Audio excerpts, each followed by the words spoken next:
12 hal yang masih dibolehkan ketika puasa. Dalam berpuasa, kita dituntut untuk mengetahui semua ilmu yang berkaitan dengannya agar puasa kita tidak sia-sia. Termasuk ilmu tentang hal-hal yang masih dibolehkan kita lakukan saat kita melaksanakan salah satu rukun Islam yang mulia ini. Berikut kami rangkum 12 hal yang dibolehkan ketika puasa disertai dengan dalil dan penjelasan ulama. Yang pertama, mendapati waktu fajar dalam keadaan junub. Dari Aisyah dan Ummu Salamah radhiyallahu anhuma mereka berkata, Nabi SAW pernah mendapati waktu fajar atau waktu subuh dalam keadaan junub karena bersetubuh dengan istrinya. Kemudian beliau SAW mandi dan tetap berpuasa. Yang kedua, bersiwak ketika berpuasa. Dari Abu Hurairah, Nabi SAW bersabda, seandainya tidak memberatkan umatku, niscaya akan kuperintahkan mereka untuk menyikat gigi atau bersiwak setiap kali berwudu. Hadis ini dikeluarkan oleh Bukhari dalam kitab sahihnya secara mu'alaq atau tanpa sanad. Dikeluarkan pula oleh Ibnu Khuzaimah dengan sanad lebih lengkap. Syekh Albani mengatakan bahwa sanad hadis ini sahih. Imam Al-Bukhari membawakan hadis tersebut dalam judul bab siwak basah dan kering bagi orang yang berpuasa. Judul bab ini mengisyaratkan bahwa Imam Al-Bukhari ingin menyanggah sebagian ulama, seperti ulama Malikiyah dan Asy'abi yang memakruhkan untuk bersiwak ketika berpuasa dengan siwak basah. Lalu bagaimana dengan sikat gigi? Kalau kita melihat dari perkataan ulama masa silam, menyikat gigi tidaklah membatalkan puasa asalkan tidak ada pasta atau sesuatu yang masuk dalam rongga tubuh atau perut. Imam Nawawi rahimahullah berkata, jika seseorang bersiwak dengan siwak yang basah, lantaran cairan dari siwak tadi terpisah lalu tertelan, atau ada serpihan dari siwak yang ikut tertelan, puasanya batal. Hal ini tidak ada perbedaan di antara para ulama Syafi'iyah. Al-Fawroni dan yang lainnya pun menegaskan seperti itu. Kalau saran kami sih, waktu menyikat gigi bisa dilakukan setelah makan sahur atau berbuka. Bagaimana? Kemudian yang ketiga, berkumur-kumur dan memasukkan air ke dalam hidung asal tidak berlebihan. Nabi SAW bersabda, bersungguh-sungguhlah dalam beristinsyak atau memasukkan air dalam hidung, kecuali jika engkau berpuasa.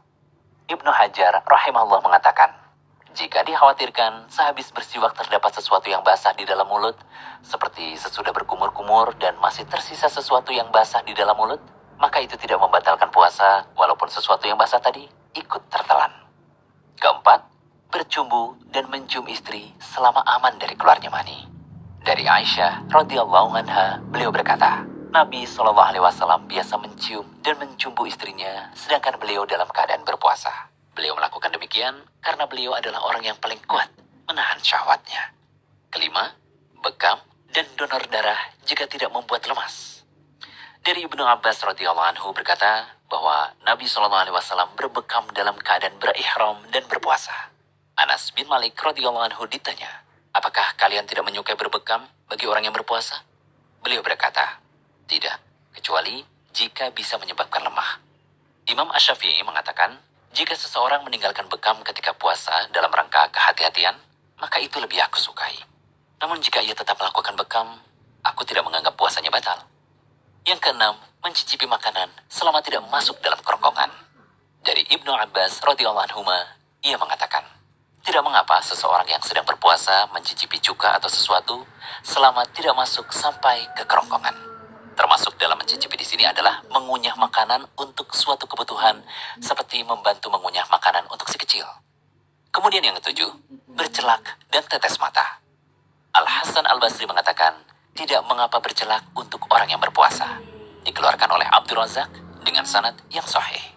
8. Mandi dan menyiramkan air di kepala untuk membuat segar. Hal ini dikuatkan oleh sebuah riwayat dari Abu Bakar bin Abdurrahman. Beliau berkata, sungguh aku melihat Rasulullah SAW di Al-Araj mengguyur kepalanya dengan air karena keadaan yang sangat haus atau sangat terik, sedangkan beliau dalam keadaan berpuasa. Penulis Aunul Ma'bud mengatakan, hadis ini merupakan dalil bolehnya orang yang berpuasa untuk menyegarkan badan dari cuaca yang cukup terik dengan mengguyur air pada sebagian atau seluruh badannya. Inilah pendapat mayoritas ulama dan mereka tidak membedakan antara mandi wajib, sunnah, atau mubah. Kesembilan, menelan dahak. Menurut madhab Hanafiyah dan Malikiyah, menelan dahak tidaklah membatalkan puasa, karena ia dianggap sama seperti air ludah dan bukan sesuatu yang asalnya dari luar. Kesepuluh, menelan sesuatu yang sulit dihindari. seperti masih ada sisa makanan, atau seperti darah pada gigi yang ikut pada air ludah dan jumlahnya sedikit serta sulit dihindari. Maka seperti ini tidak mengapa jika tertelan. Namun jika darah atau makanan lebih banyak dari air ludah yang tertelan, lalu tertelan, maka puasanya jadi batal. 11. Makan minum atau berjima dalam keadaan lupa. Dari Abu Hurairah radhiyallahu anhu ia berkata, Rasulullah SAW bersabda, barang siapa yang lupa, sedang ia dalam keadaan puasa, lalu ia makan atau minum, maka hendaklah ia sempurnakan puasanya. Karena kala itu Allah yang memberi ia makan dan minum. Ke-12, muntah yang tidak sengaja.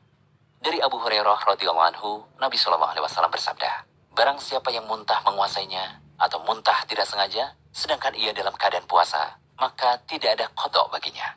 Namun apabila dia muntah dengan sengaja, maka wajib baginya membayar qada. Nah, itulah hal-hal yang masih boleh dilakukan saat puasa dan tidak menyebabkan puasa kita batal. Semoga bermanfaat.